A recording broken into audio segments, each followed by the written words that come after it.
Well, hello and welcome to another guest interview here on the Profit with Law podcast. I'm your host, Moshe Amsel, and my guest today is Jack Flaherty. Jack is the founder and author of The Decision Switch, business futurist with expertise in technology, operations, and organizational design. Following a 20-plus year career as an investment banker, Big Four consultant, and strategic executive advisor, Jack recognized that decision making is not only the most critical skill in determining success, but also frequently creates stress and self doubt, especially for those who struggle due to a lack of knowledge, relationships, or resources to successfully navigate an increasingly complex tech centric business environment. Driven by empathy, Jack is dedicated to empowering individuals with the necessary knowledge and tools to transform them into confident and decisive leaders capable of achieving the success they truly deserve. Now that I did the official canned intro, let me just tell you, Jack wrote a book called The Decision Switch. It's all about making good decisions, better decisions, right decisions. And he's basically got these 7 principles in the book that he lays out for successful decision making. And we're going to have a conversation around that today. Now, I can tell you that one of the biggest mistakes or the poorest decisions that law firm owners make is that of indecision. Mm. And I asked Jack in the green room, I said, is indecision something you talk about in your book? And he said, yes, it's a decision. Indecision is a decision. And one of the things that I find when I'm working with law firm owners is that because I don't know what the next step is, or because I'm afraid to take the next step, I just don't decide to take it. But what happens is that indecision is essentially a decision to give in to the fear, to give in to the unknown, to give in to the risk. And by doing that, ultimately what we're doing is we're making sure that whatever we're afraid of is actually going to happen. And I love this topic of making good decisions, and I love that there's a framework around it. And I'm excited to get into a conversation to talk about it. But before we do that, I want to give Jack an opportunity to let us know who he is. So, Jack, welcome to the show. Thank you very much for having me. It's a real pleasure. I've been looking forward to this podcast in particular, as I spent over 20 years in professional services. And I know most of your audience, come from the legal side and have a similar type of culture and deal with similar type of issues. And it was really a catalyst for this was one of the first projects that I worked on, unfortunately led to the firing of a CIO. And it shocked me in ways that I could not have ever expected. And in the process, I realized that in my role here on earth and in professional services, it's really to help people. And so I changed the entire approach of how I engage my clients and really focused on, what are their needs? Not just are they making poor decisions, but are they actually being supported and provided the resources and support necessary to be successful in their role, as well as the conclusions that they made.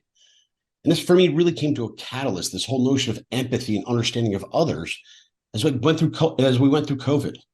I've got 2 beautiful daughters, and quite frankly, we struggled through COVID. It was a pretty tough hardship for us. And what I saw was a lack of empathy at that point in time. I think everybody was scattered.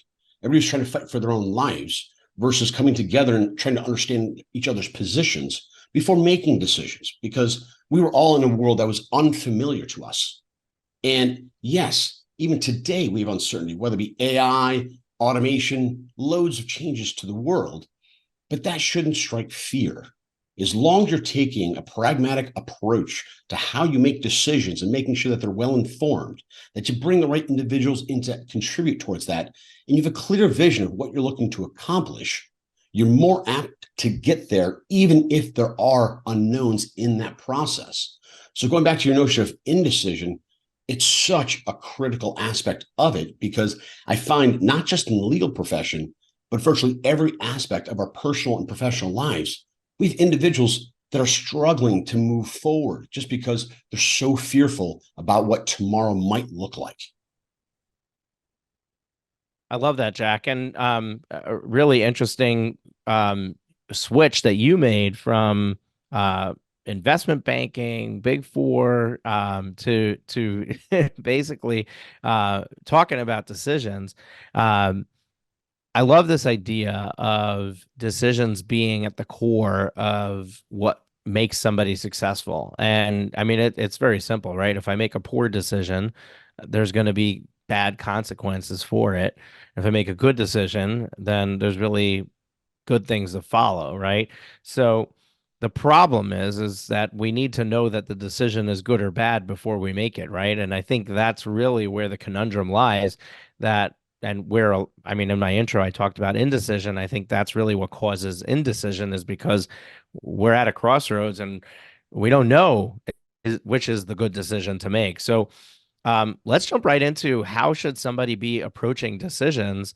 Your book talks about a framework that we can use. Can you walk us through that framework, and how does somebody apply that in the day-to-day process of I, I I don't know if you talk about this in your book, but there is a statistic somewhere that talks about how many decisions somebody has to make in a given day, and it's just incredible how many decisions we're making, from what clothing we're going to put on to what we're going to eat for breakfast. But in work, at work, there's a gazillion decisions that happen as Sure. well.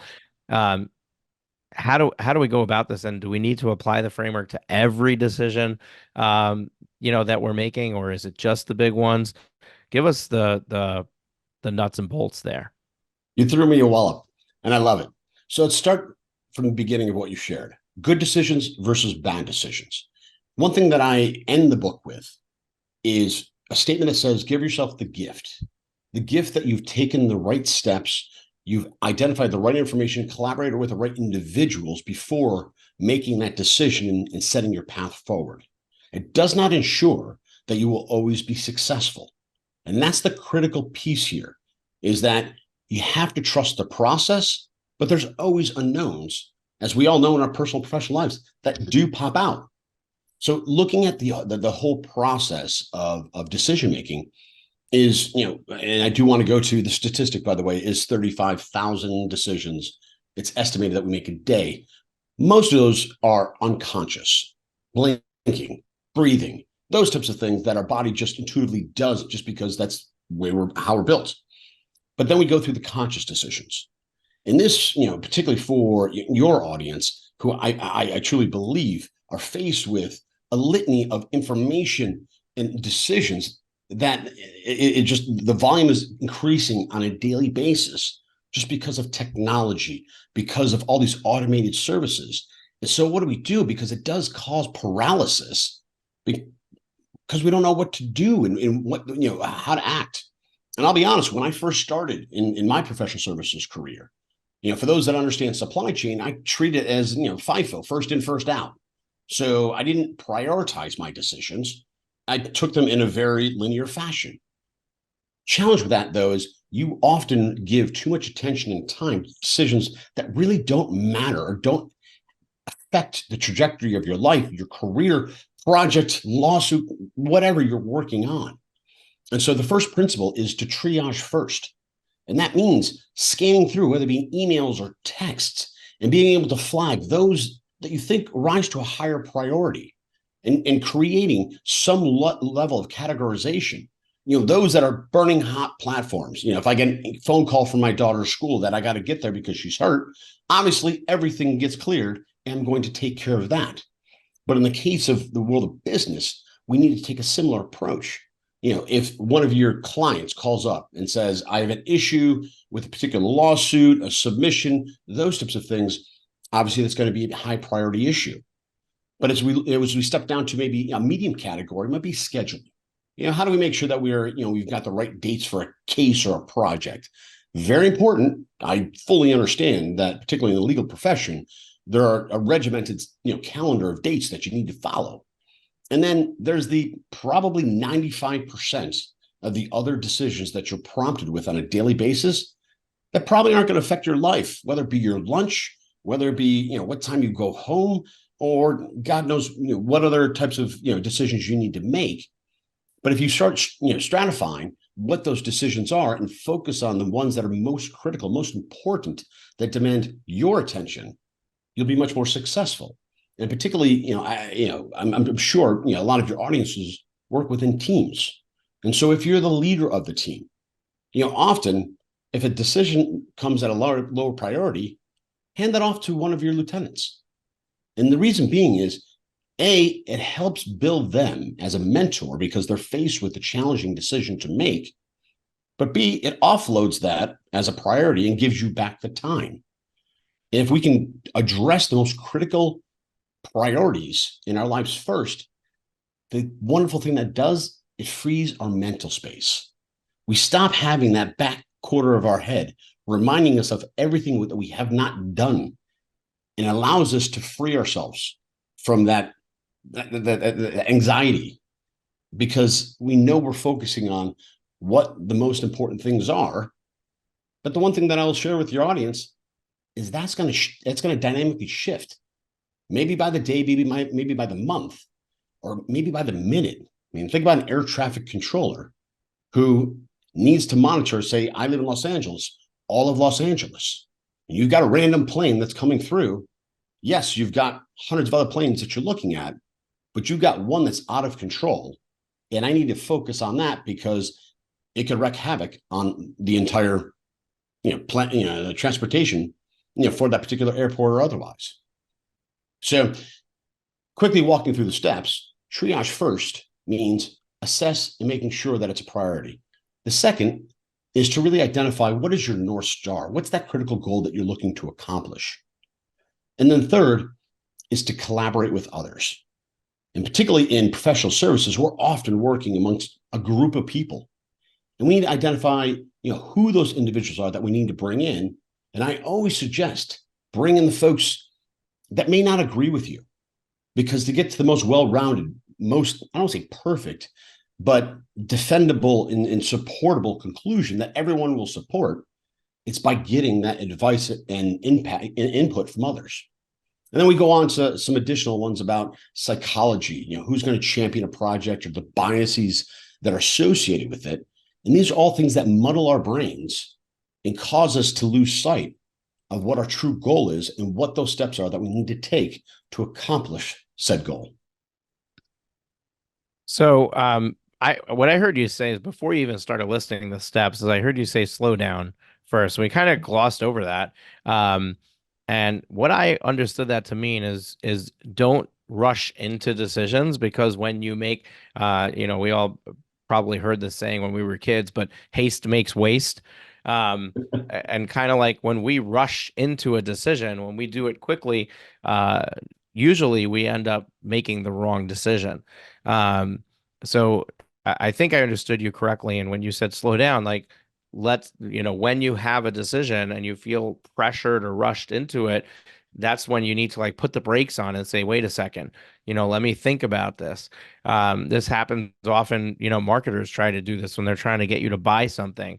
They'll have an expiring discount or something, like needs to happen right away, because they know that if you need to make the decision hastily, you're not going to sit there and try to figure out whether or not you really need this thing. You'll fire and then, ask questions later. So we kind of need to slow down. Triage first makes a lot of sense, that, let's make sure that we're really dealing with the most important decisions first, because otherwise, the really important stuff's just going to sit there. And then you talked about what's your North Star, what's the critical goal. Now, does that mean that every decision has to be in alignment with the critical goal? I mean, there's a lot of decisions that come about throughout the day that probably are unrelated to perhaps what we see as, like, hey, this is our goal for this quarter. Like, and maybe you can expound a little bit more on that. Sure. I'll in a way, I'll take your coaching. We're going to slow down a little bit. The first question I love, because you packed a ton in. I love thinking deeply about this, but we'll slow down. So there's three aspects of triage. What is the value that a decision or an action will have? What's the urgency in which you need to act? And sometimes we think things are urgent and they're not. And the third is, do we have enough information to actually form a conclusion? And that's usually the red flag, because so often we get these obscure emails. And I'm sorry, I detest real-time communication platforms, because often, I don't want to say people trick you, but they'll give you just enough information to try to get you to approve something. won't give you the full picture. And this is where you as an executive, you as a lawyer, you need to be able to pause, think for a moment and saying, am I being set up? And I don't mean that in a negative way, but am I being led to water? Or are there critical questions that I need to make?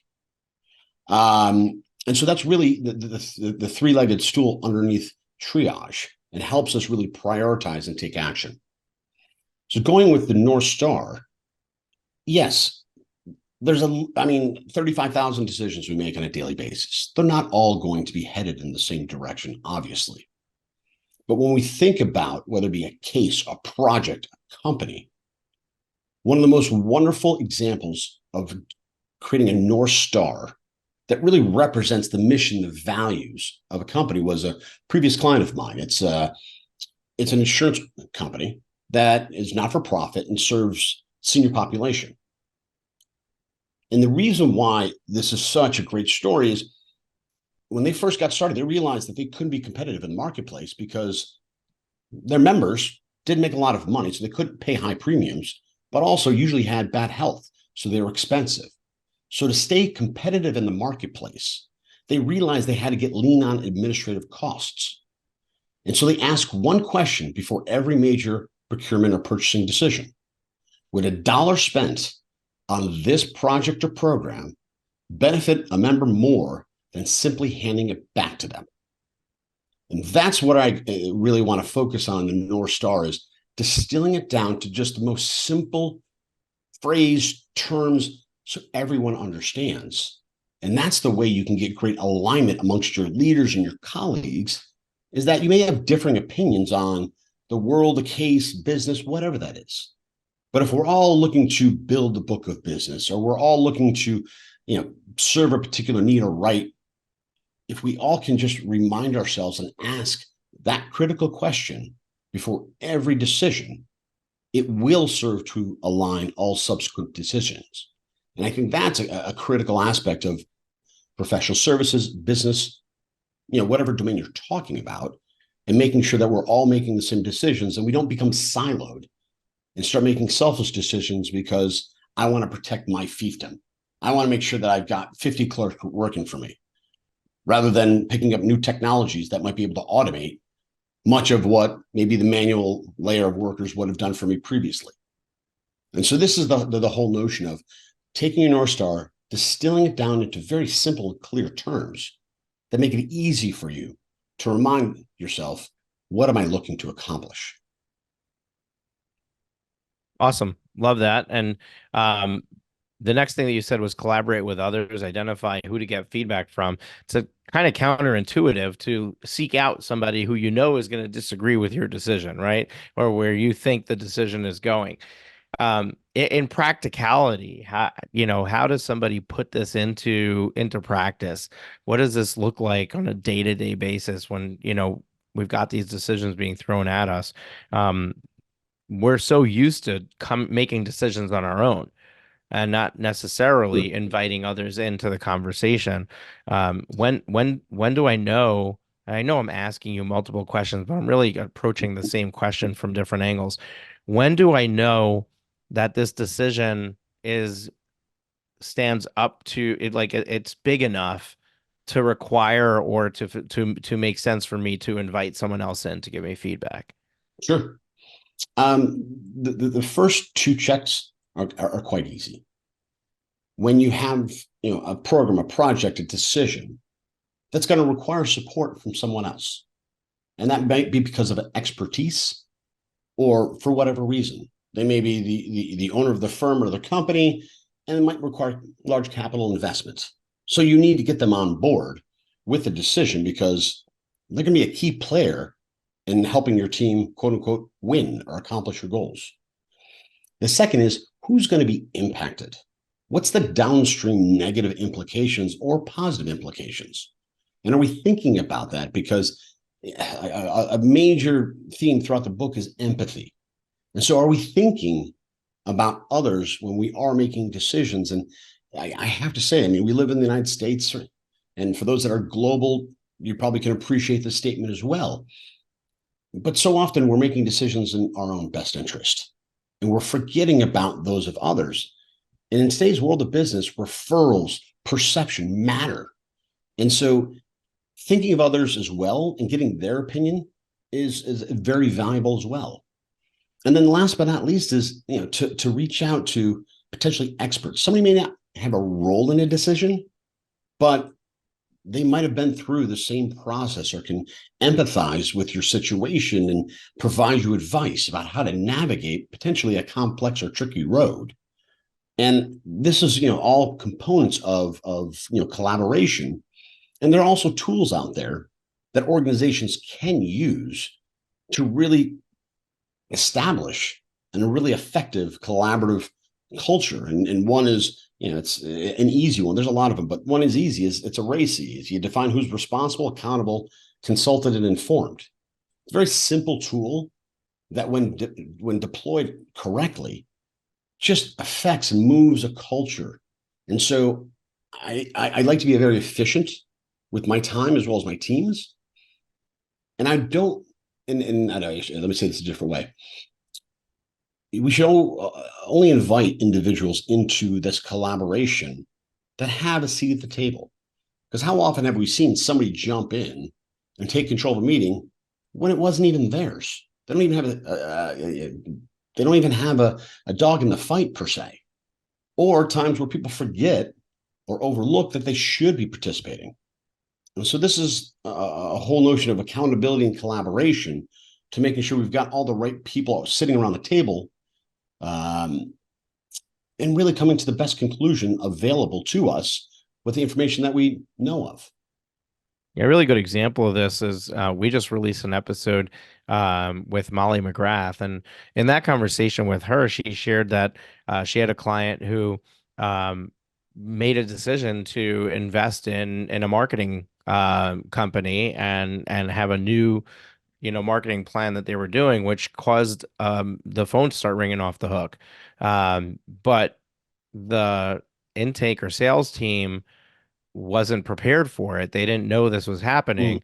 They didn't have automations in place to facilitate handling these leads in an efficient manner when they came in, and immediately, they started running and saying, "Hey, what's going on? You got to turn this off." But you know, it's doing what was intended. It's just that we didn't have the right people there in the conversation. So that, that decision could have been made in a better way. Maybe we would have come to the same decision, but it would have been combined with taking some steps to be better prepared for it. Yeah, it's the whole idea of who are you going to impact? And again, it could be negative or positive. In that case, it sounds like it's a positive conclusion. However, we also know that if you fail to deliver, that has a lasting effect on your reputation as well. So pulling them in and saying, all right, if we do said marketing campaign, we blow the doors off it. All right, let's look downstream. Do we have the right suppliers in place? Do we have the right, fulfillment, customer service, those types of things? Or do we at least have the ability to ramp up real quickly in the event that we have this overwhelming success? Awesome. So we've got triage, we've got North Star, we've got collaborate with others. What's number 4? Number 4 is, apologize because I'm thinking about champion, which is number 5. Number 4 is the recognized cognitive bias. And so one of the things that I identified, early on was going into meetings. We all have personal biases, and these are based on our experiences, our beliefs, and often it's an innate natural instinct that we all have that comes from the caveman age, which allowed us to make very quick decisions based on limited information for self-preservation. That still persists now. And so whether we talk about the world of, the legal profession, and if I'm a lawyer and I'm a brand new lawyer, I just got past the bar, I joined a firm, and my first 3, 4, 5 cases are slam dunks. We win. All of a sudden, I've got an overconfidence. And it might be maybe just, but it also could be, I just got lucky. And I had the right cases fall into my lap with the right information. And all of a sudden, I think I'm the hero. You become blinded by advice or inputs from others. There's also, the actor observer. So, there's a bias if I'm the person going through a situation and say, I go, to a deposition and my flight got delayed. I got no sleep. I was put on the stand and I did terribly. And so, whoever, is the jury, whatever, that's observing me sees that I may be sweating. I may have bags underneath my eyes. I may not be able to clearly articulate my points. They may look at me and saying, I'm not a credible witness. And the reason being is, they just see what they optically can have in front of them versus taking into account, I had a terrible night last night and I'm physically not probably prepared for that situation. And as a result, I didn't perform well. And so these biases, when we come into them, the ones that we need to keep most in check are those knee-jerk reactions. And so one of the great ways to dilute these or mitigate these biases is to really nurture a culture of objective debate. And I don't mean advocate, meaning I know what the answer is and I'm going to convince you that I'm right. But it's to allow an inquiry type of dialogue, which can escalate into some level of, I don't want to say heightened argument, but if we don't open ourselves up and allow our ideas to be questioned, we may have overlooked something. But if I'm able to actually respond, it further reinforces the confidence that I have in my decision, but it also makes sure that I have a more well-rounded opinion about the situation. And therefore, if we're talking about a case, if we're talking about business, I already have some of the ideas of what the negative factors are that may undermine my success. And with professional services firms, with corporations today, by fostering an inquiry-based approach, where I actually push my clients to ask anybody that attends a meeting to be ready to ask a very insightful question, not a glossy question just to say I raised my hand, but I want you to think deeply about whatever the subject is and bring some insight. And then, it may just be a lollipop for whoever is presenting the decision. And it's easy for them to say, yes, this is why we need to do X, Y, or Z. But on the other side of that, it allows for some objective debate. And that way we can start stripping away some of these biases that cause us to go in a misaligned direction.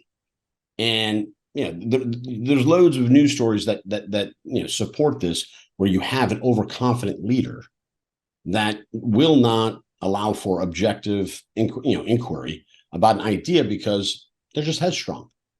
And whether you're talking about Ocean Gates or Silicon Valley, there's a lot of very high publicized decisions that have happened in the recent history that have had catastrophic consequences.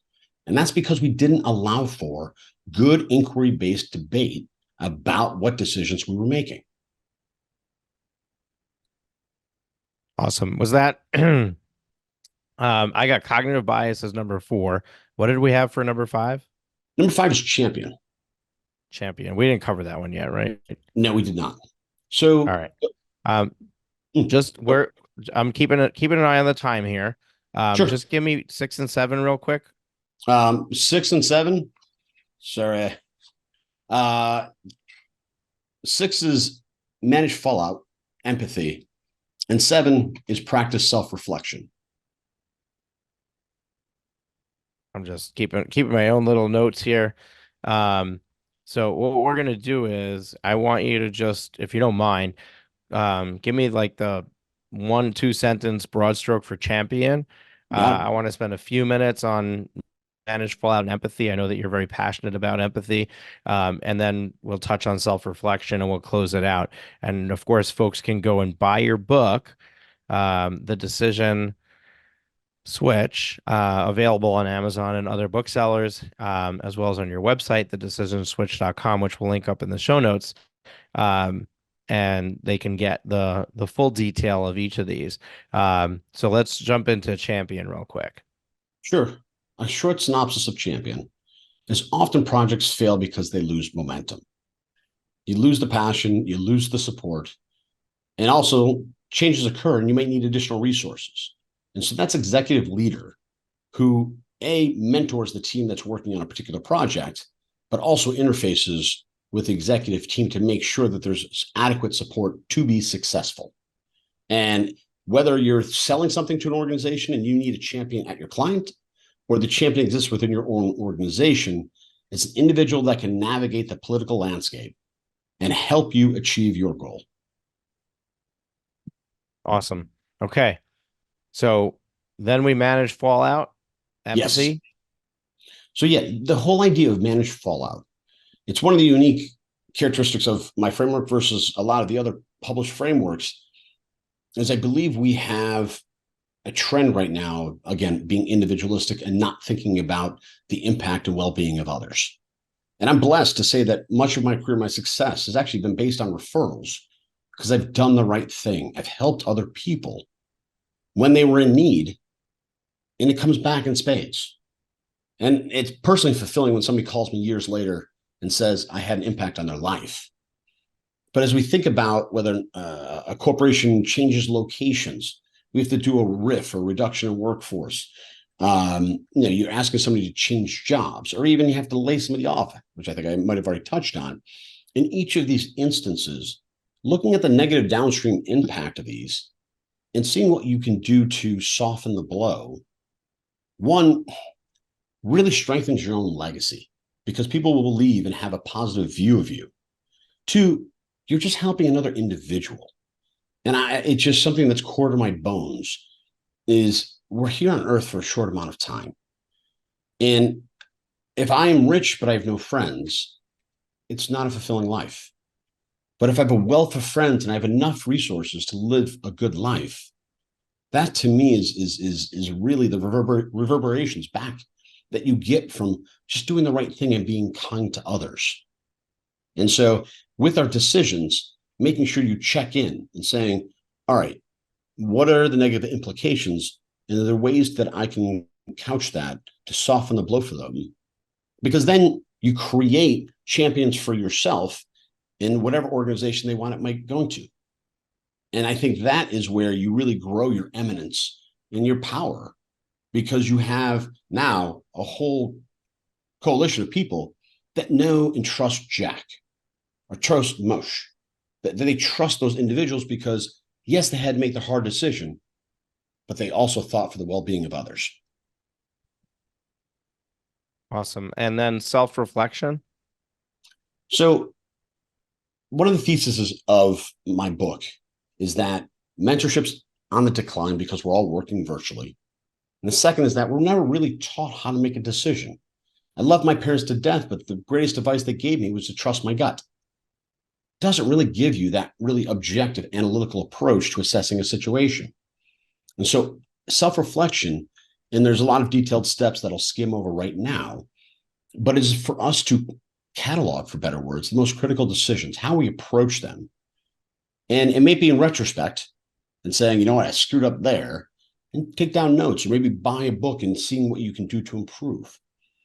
But the individual who doesn't seek to, for better words, fix that problem is destined to repeat their failures over and over and over because they didn't check in with themselves and saying, did I properly assess the information I had available and make the right choices?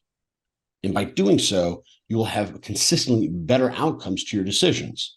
I'm not going to guarantee that everything's going to always go perfectly, but it's a trend of making more well-informed decisions that allows you to be confident and more decisive and be able to act quicker, which, as we know in today's business world, you got to be confident and quick because the landscape's changing daily. Awesome. Jack, really interesting stuff. I got to grapple with the practicality of putting this all into practice.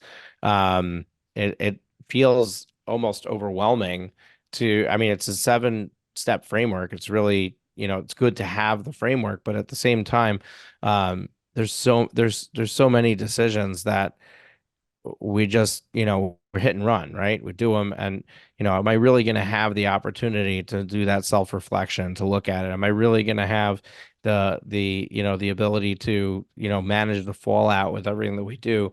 And perhaps this is for another conversation for another day, but I'm just wondering, like, how practically, how do we take all all of these decisions that we're doing all the time and um and continue to apply this realistically in the routine of our day to day. And there's so many decisions, like I'm making a decision right now not to work out today. I didn't wake up in the morning and say today is going to be a day I'm not working out, but it turned out to be a day that my calendar was packed, and I was late getting the kids off to school, and now I'm gonna wrap up shortly my day, and they're gonna be coming home from school ready to eat, and by the time I get them all to bed, I'm gonna be exhausted. So I know right now I'm not gonna work out today, right? So I'm making the decision to do that, but is there do I really need to go through and look at every one of these stages in that decision, or is it just take it at face value? Like, and that's really the thing. Like, I feel like there's a certain level of decision that all of these steps needs to be applied to, but it sounds like it's the elephant sized decisions. It's the decisions that are project level decisions. Like, do we embark on this massive project or not? And then we can have this whole, debrief when we're done, and invite all the participants, and on the onset, and so on. And maybe that's what your intention was with the book and with this conversation.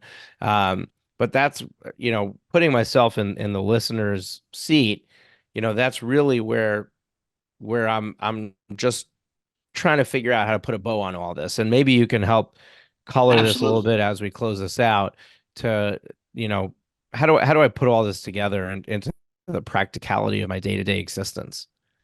Absolutely. I love the question. So, to distill it down real easy, I wrote this book purposefully because I do see mentorship waning and lack of experience. So, I do believe that we do need to give the granular information to the individual. How for the organization, it's the idea of really looking at the culture and how do we instill this. So, my keynote speech that I have, it's a three-step process. It's, what are you looking to achieve? What are the obstacles that are, impediments for you achieving that success? Making sure you ask that right question, which will then set the path forward. And so all you have to do is flip the switch, make the decision, and do so confidently. Yes, there's no way you can bake all of this together every day for every decision. It's really for your most critical decisions. But I would strongly suggest reading the book because it's going to permeate into your decision making process, as because we make decisions, as you mentioned, about everything, whether it be exercise, what we eat, where our children go to school, let alone business. And so having the understanding of the fundamentals, I think, are good foundation blocks that I learned personally the hard way, through experience and getting wrapped on the knuckles and having wonderful mentors that knew I needed some help in certain areas. And so for organizations, there's a very structured approach that I take to help them instill these, but in a fashion that is not force fed, that it becomes a part of their culture, and a very accretive part of their culture, because it serves just to build more trust and collaboration. Because if we know what our role is, we know what information we need to gather, we know who we need to work with. A lot of these questions that right now you're overwhelmed with become automatic.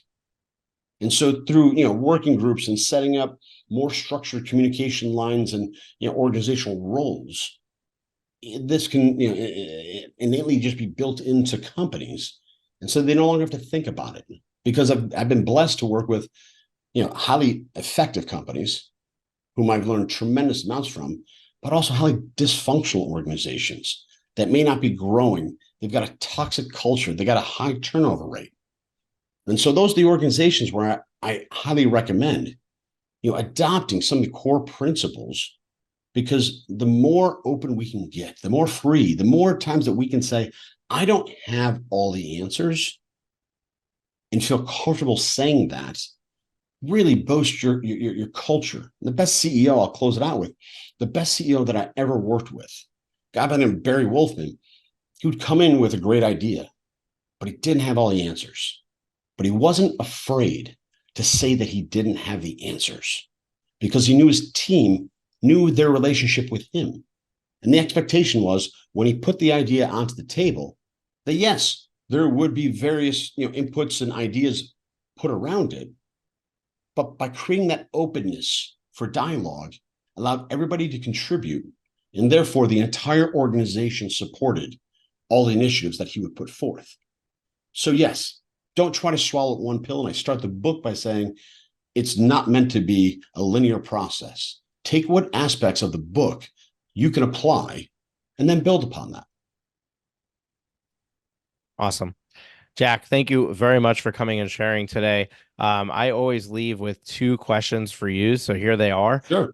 Number one, what's one parting piece of advice, wisdom, something you want to leave our listeners with? Number two, how can they take the next step with you? We talked about your book. Is that the best next step for them? Somebody wants to learn more about you, the whole concept of the decision switch, where should they go? Absolutely. So the parting wisdom is to trust the process, making sure that you've adequately prioritized, what truly matters in your life, because often we get distracted with menial things that don't really matter. So pause before acting. And I think you did a great job of really calling out that aspect. And that way, it really sets you up to focus on really what matters most to you in your personal and professional life. And so as for myself, my website's thedecisionswitch.com. I speak for conferences, I consult with organizations, and obviously I have a book to support that as well. So whether the domain is law, whether the domain is business, whether the domain is supply chain or technology, whatever it is, I've made an agnostic framework that is applicable for virtually every industry, as well as your personal life, to just help you achieve your goals and get you that fulfillment. And most importantly, that confidence, because we're living in a world that we're often living in virtual working environments that we don't have the ability to commiserate and support each other. So we feel more alone than ever before. So by really adopting this, whether virtual or in person, allows us to collaborate collectively and builds a stronger culture, more confident leaders that can make the quick decisions in a timely fashion for your organization to be successful and avoid, as you put at the beginning of the chat, indecision, which is a decision by itself and impacts negatively far too many organizations because they miss market opportunities or a project fails because it died on the vine. Awesome. Folks, you've been listening to a interview with Jack Flaherty, author of The Decision Switch, consultant, speaker, all about making decisions, good decisions in your business and in your life. Go check out the book, check out his website, thedecisionswitch.com. And we're here every single Thursday with another amazing guest. So all you need to do is hit that subscribe button in your podcast player so you get notified when a new episode drops. And we can't wait to have you here again next week with a brand new episode as well. Take care, enjoy, and we'll catch you on the next episode. Thank you.